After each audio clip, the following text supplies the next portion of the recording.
తెలవారుజాముల్లో వెంకటరమణ తండ్రి సుప్రభాతము చేసెను సురులే రమణ.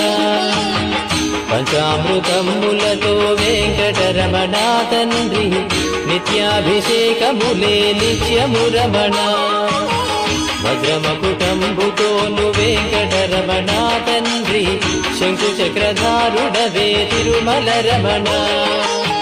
మూడు నామాలతోను వెంకటరమణ తండ్రి ముల్లోకములు ఏదడి మూర్తి విరమణ.